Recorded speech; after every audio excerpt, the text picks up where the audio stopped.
Let's talk now about crossover, chart crossover, and cover versions.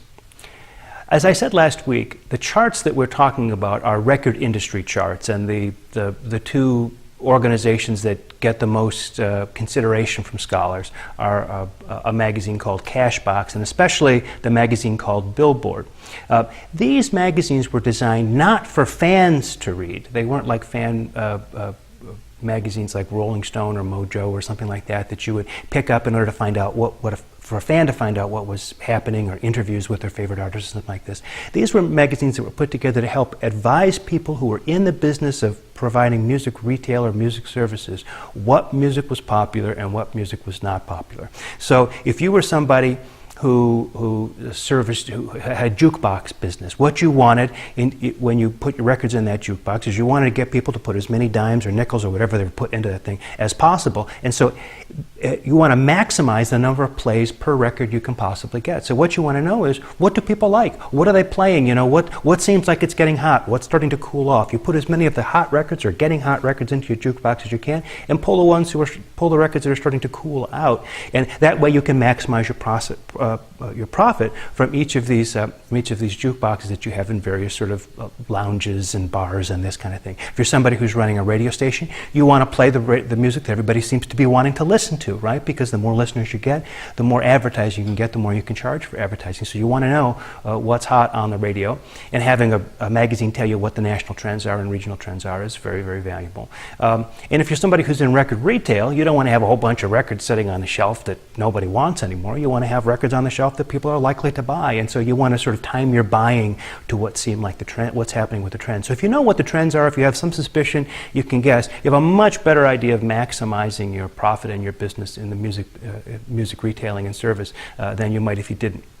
And so that's what these things were meant to do. And because of that, they were divided up into markets. And as we said before, the markets were thought of as fairly distinct and almost exclusive, not entirely, but almost exclusive of each other. So pop, as we said before, mainstream pop was considered a middle-class white audience. R&B was an urban black audience. Country and Western was a rural white audience, farming communities, or those who were displaced from such communities into urban environments. And the charts were also divided up by use. So there was a separate chart for radio, a separate chart for retail, a separate chart for jukebox in each of these designations. You kind of look up whatever your particular concern was and see what seems to be happening week by week in popular music. Now, at this point, I should say a word, or at least sort of sound a warning about using chart numbers too much.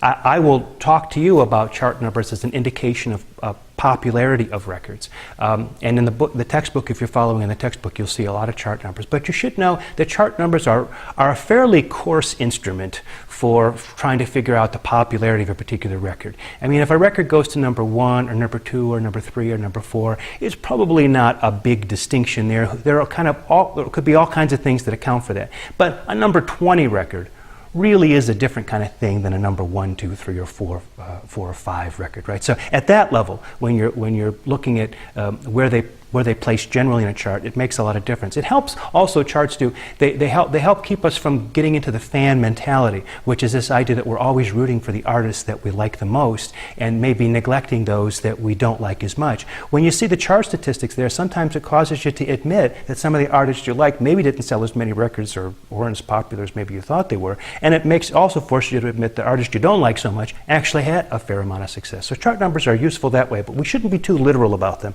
and use them to do sort of make fine distinctions that they were never designed to be able to make. Let's talk now about crossover records and crossover songs. There are really two. When we talk about crossover, that is when a tune is originally on the country chart and somehow makes it onto the pop chart, or a tune that starts on the rhythm and blues chart and makes it onto the pop chart. And that's mostly what we're talking about. I mean, when you think about it, by definition, crossover could mean anything. It could be going from country to rhythm and blues to country, or from mainstream pop back to country or whatever. But mostly it's about records from one of those two other smaller charts making it into the pop chart. When we talk about crossover, that's what we mean. And there's two ways that can happen. Either the record itself can actually cross over. So Little Richard does Tutti Frutti. It's originally on the R&B charts. Then after it plays for a while and as a hit there, it shows up on the mainstream pop charts, done by Little Richard. That's a crossover record. Same song, same artist.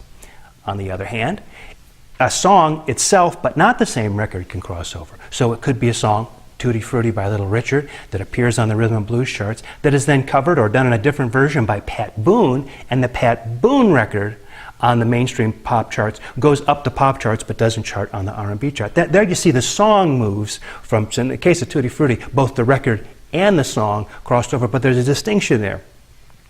So we want to keep that straight. Now, when a song crosses over like that and it's done in a different version, we often use the term cover version. And as I mentioned last week, I'm not really quite sure cover version is exactly the right term here, because people were already doing lots of different versions of songs. There are those kinds of versions usually involve putting your own personal stamp on a record. It turned out, though, during this period that there were actually cover versions that were more like duplicates. In other words, you were making a record that sounded exactly like the other record. The only difference was that you changed the lyrics so that there were no kind of sexual connotations that anybody could pick up on. And the artist was white, sometimes even like markedly white. I mean, you call a group the Crew Cuts, and you know it's probably a vocal group of white guys, right? And so this kind of thing, and this is the part where we start to go into the area of controversy and certain kinds of disputes that have broken out over this.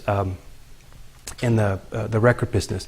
They come down to this controversy about whether or not there's how much racism is involved in the idea that white artists would cover the music of black artists and do better on the mainstream pop charts than the black artists themselves did. Let me tell you a little bit about the statistics and why this should be such an important consideration.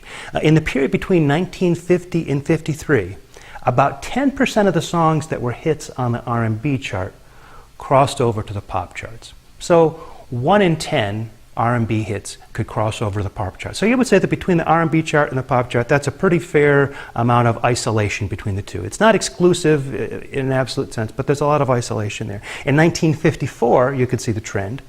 Already 25% of R&B hits are crossing over from the R&B chart to the pop charts. But by 1958, 94% of the songs that were R&B hits appeared on the mainstream pop charts. Well, if you were one of those black artists that had the original R&B record and it was a hit, boy, it would have been great if then it would have crossed the actual record with your name on it, would have gone over to the mainstream pop chart, and you would be able to have all the success, financial and otherwise, that goes with that. And to have that success taken away because somebody covers it in a version that sounds almost exactly like yours, but they get all the success, you get the thing started on the R&B chart and they take it over. Well, that was a pretty bitter pill for a lot of African American musicians to swallow.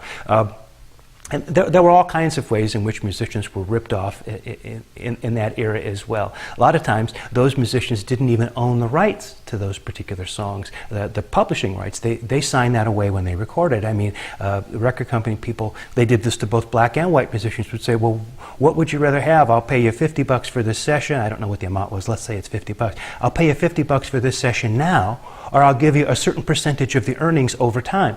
Most musicians will take their money now. They don't know whether they're ever going to see that guy in the future, right? And so when they took their money now, they signed away their publishing. So if that R&B hit crossed over, the publishers who own that music, they still made all kind of money for it, no matter who sang it, right? But the original artist only got the money they got the first time when they recorded it. And so they felt very ripped off. Now, there is a kind of a controversy surrounding this, and the biggest part of the controversy is whether or not this really is a kind of a ripping off or not. Now, you've heard the argument that comes from people like Little Richard and others who felt like they didn't get the money they should have got and they were ripped off by these white covers. The white artists have often argued that because these songs would not have been playable on radio the way they were, because the lyrics might have been a little bit too adult-themed, let's say, for mainstream pop radio. They weren't really taking it away from these people in that way. They were really sort of adapting them, and they weren't taking something away that they would have otherwise got. Well, you can decide what you think about that. But what I can tell you here